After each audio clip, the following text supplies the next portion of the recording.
Hello guys, welcome to my channel.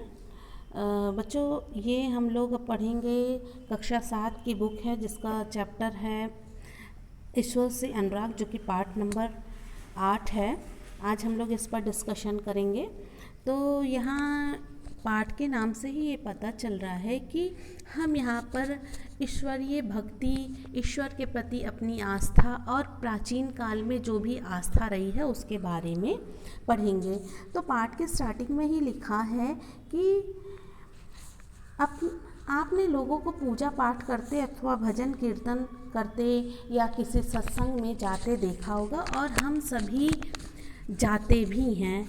और हर किसी व्यक्ति की अपनी एक ईश्वर के प्रति अपनी आस्था होती है। किसी किसी व्यक्ति की बहुत गहरी आस्था होती है। यदि वो किसी सत्संग में, पूजा पाठ में या किसी धार्मिक अनुष्ठान में सम्मिलित होता है तो वो उसमें भाव विभोर हो जाता है और अपने आपको ईश्वर में एकदम तल्लीन मग्न कर लेता है।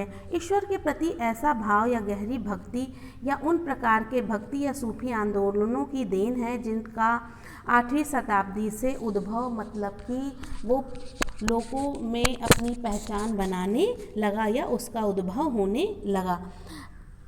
परमेश्वर के विचार पर बात करें तो बड़े बड़े राज्यों के उदय होने से पहले भिन्न भिन्न समूहों को लोग अपने देवी देवताओं की पूजा करते थे। ये जब 8वीं शताब्दी से ईश्वरीय अनुराग का उद्भव हुआ तो ये लोगों ने महसूस किया कि हर किसी समूह का, हर किसी राज्य का, हर किसी नगर क्षेत्र में अपने विशेष अपने देवी देवता होते थे, जहाँ पर कुछ विशेष देवी देवताओं का पूजन अर्चन किया जाता था। जब लोग नगरों के विकास और व्यापार और साम्राज्य के माध्यम से एक साथ आते गए तब नए नए विचार विकसित होने लगे। ये हम सभी को ये पता है कि जब हम एक दूसरे के संपर्क में आते हैं, एक दूसरे से हमारी बातचीत होती है, उनसे हमारे विचारों का आदान प्रदान होता है, तब हमारे विचारों में थोड़ा बहुत बदलाव भी होता है। यहाँ पे लिखा है ना कि नए नए विचार विकसित होने लगे। यह बात व्यापक रूप से स्वीकार की जाने लगी कि सभी जीवधारी अच्छे और बुरे कर्म करते हुए जीवन मरण और पुनर्जन्म के अनंत चक्रों से गुजरते हैं। यहाँ पर जीवधारी का मतलब हम मानव जीवन से है। ये कि हम सभी मानव जीवन अगर जी रहे हैं या मानव जीवन एक हमें मिला हुआ है तो हम सभी प्रकार के, हर प्रकार के कर्म करते हैं, उसमें अच्छे और बुरे होते हैं, और यही अच्छे और बुरे कर्म हमारे नए जीवन की अवधारणा को बनाते हैं। ये कहा जाता है और ये विचार आज भी प्रचलन में है कि जिस तरह हम अच्छे कर्म करेंगे उसी तरह हमारे आगे का भी जीवन होगा। यदि हम अच्छे कर्म करते हैं तो लोग हमारी सराहना करेंगे, हम अपने अगले जन्म को सार्थक करेंगे और एक अच्छा जन्म हमें अगले जीवन में मिलेगा। इसी प्रकार यह विचार गहरे बैठ गया कि सभी व्यक्ति जन्म के समय एक बराबर नहीं होते। यहाँ पे है कि सभी व्यक्ति एक बराबर नहीं होते। ये बात सही है कि हम अपने जन्म के समय एक जैसे नहीं होते। हम अपने कर्मों के आधार पर अपने जीवन को तय करते हैं। यह मान्यता है कि सामाजिक विशेषाधिकार किसी उच्च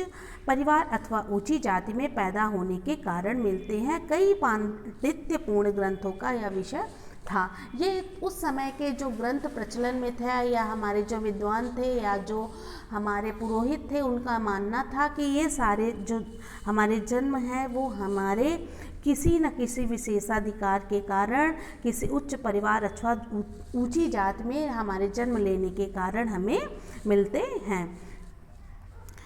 ऐसे अनेक विचारों के कारण बेचैन थे, इसलिए वे बुद्ध तथा जैनों के उपदेश की ओर उन्मुख हुए। इसके हम लोगों ने क्लास 6 में भी महावीर जी के बारे में और बुद्ध जी के जीवन के बारे में पढ़ा है, और वहाँ पे ये भी जाना कि वो किस तरह आदर्श जीवन जीने के लिए लोगों को प्रेरित कर रहे थे, किस तरह अपने उपदेश देकर लोगों के जीवन को और अच्छा बना रहे थे, अहिंसा वाले जीवन जीने के लिए कर रहे थे, जीव हत्या से लोगों को दूर कर रहे थे और सद्विचार के साथ अपने जीवन को व्यतीत करने का उपदेश दे रहे थे, और पुनर्जन्म के चक्र से छुटकारा पाया जा सकता है। कुछ अन्य लोग विशेष परमेश्वर संबंधी इस विचार से आकर्षित हुए। मतलब ये जो विचारधारा थी ईश्वरीय अनुराग की, पुनर्जन्म की, और हमारे आगे जन्म के जो हम अगला जीवन पाएंगे उसके विचार से कई लोगों का मन उधर की तरफ भागा या उधर की तरफ उन लोग आकर्षित हुए कि यदि मनुष्य भक्ति भाव से ईश्वर की शरण में जाए, यदि वो ईश्वर में तल्लीन हो जाता है, ईश्वरीय मार्ग अपनाता है, तो परमेश्वर मतलब वह ईश्वर हमें बुरे कर्मों से दूर करता है और हमारे जीवन को सफल बनाता है और इस बंधन से हमें मुक्त कर देता है। यही सारे विचार हमें भगवत गीता के सामान्य विचारों के रूप में दिखाई देता है, जो उस समय प्रारंभिक शताब्दियों में लोकप्रिय हो गया भगवत गीता। विशुद्ध धार्मिक अनुष्ठानों के माध्यम से शिव, विष्णु तथा दुर्गा के परम देवी देवताओं के रूप में उस समय पूजनीय हो गए। लोगों में इनकी आस्था बढ़ने लगी। साथ साथ भिन्न भिन्न क्षेत्रों में पूजे जाने वाले देवी देवताओं को विष्णु, शिव, दुर्गा आदि के रूप में माना जाने लगा। ये हमने पहले भी बताया कि हर देवी देवताओं के कुछ विशेष क्षेत्र, वैसे तो समस्त संसार के व्यक्ति सभी देवताओं को मानते हैं, लेकिन कुछ ऐसे क्षेत्र होते हैं या कुछ ऐसे नगर हैं या कुछ ऐसे जगह पर हैं जहाँ पर कुछ विशेष देवी देवताओं की ही पूजा अर्चना की जाती है या लोगों की आस्था उनमें अधिक गहरी होती है। इसी प्रक्रिया में स्थानीय मिथक का मतलब लोगों की एक अपनी धारणा या अपनी सोच, किस्से, कहानियाँ, पौराणिक कथाओं के अंग बन गया। पुराणों में पूजा की जिन पद्धतियों की अनुशंसा मतलब कि उसकी चर्चा की गई, उसके बारे में बताया गया, उन्हें स्थानीय पंथों में भी अपनाया जाने लगा। आगे चलकर पुराणों में इस बात का उल्लेख किया गया कि भक्त भले ही किसी भी जाति पाति का हो, वह सच्ची भक्ति से ईश्वर की कृपा प्राप्त कर सकता है। और ये बात सही है कि पूजा या धार्मिक कर्मकांड करने का कोई अपना एक धर्म नहीं है, कोई वर्ग नहीं है, कोई विशेष संप्रदाय समुदाय नहीं। हर वर्ग धर्म संप्रदाय के लोग किसी भी देवी देवताओं की पूजा अर्चना कर सकते हैं, ईश्वर में अपना मन लगा सकते हैं। भक्ति की विचारधारा इतनी अधिक लोकप्रिय हो गई कि बौद्धों और जैनों मतावलंबियों ने इन विश्वासों को अपना लिया। यहाँ पर मतलब है कि जो बौद्ध धर्म और जैन धर्म हम लोगों ने पढ़ा है क्लास 6 में, उन सभी धर्मों के लोगों ने भी इन सारे विचारों को अपनाया और इसमें अपना एक विश्वास, अटूट विश्वास जमा कर दिखाया।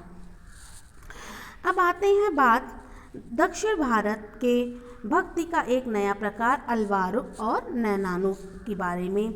7वीं से 9वीं शताब्दी के बीच कुछ नए धार्मिक आंदोलनों का प्रादुर्भाव का मतलब उद्भव हुआ, एक नए प्रचलन में आया या उसका जन्म हुआ। इन आंदोलनों का नेतृत्व नैनार जो कि शिव भक्त कहे जाते थे और अल्वार जो कि वैष्णव भक्त कहे जाते थे, मतलब शैव संत, और ये वैष्णव संतों ने किया। ये सभी जातियों के थे, मतलब ये जो संत थे, चाहे वो शैव भक्त थे चाहे वो वैष्णव संत थे, ये सभी जातियों के थे। इनका कोई विशेष जाति वर्ग नहीं था, जिसमें पुलाया और पनार जैसी अछूत जाने वाली जातियों के लोग भी यहाँ पर शामिल थे। मतलब ये शैव संत में और वैष्णव संत में पुलाया और पनार जैसी जातियाँ भी इसमें सम्मिलित थी। वह बौद्ध और जैन के कटु आलोचक थे तथा शिव और विष्णु के प्रति सच्चे प्रेम को दर्शा रहे थे और उसका प्रचार प्रसार भी कर रहे थे, और उन्होंने इसका मार्ग अपनाकर दूसरों को भी इसके लिए प्रेरित किया कि आप भी इस मार्ग को अपनाएं। उन्होंने संगम साहित्य जो कि तमिल के प्राचीनतम साहित्यों में है में समाहित प्यार और शूरवीरता के आदर्शों को अपनाकर भक्ति के मूल्य में उनका समावेश किया था। अल्वार और नैनार घुमक्कड़ साधु संत थे जो जगह जगह पर जाकर उपदेश देते थे और कई प्रकार के व्याख्यान देकर लोगों को ईश्वरीय भक्ति से जोड़ रहे थे। वे जिस किसी भी स्थान या गांव में जाते थे, वहाँ के स्थानीय देवी देवताओं की प्रशंसा में सुंदर कविताएं और कहानियाँ रचकर उन्हें संगीतबद्ध करके लोगों का ध्यान उधर आकर्षित कर रहे थे।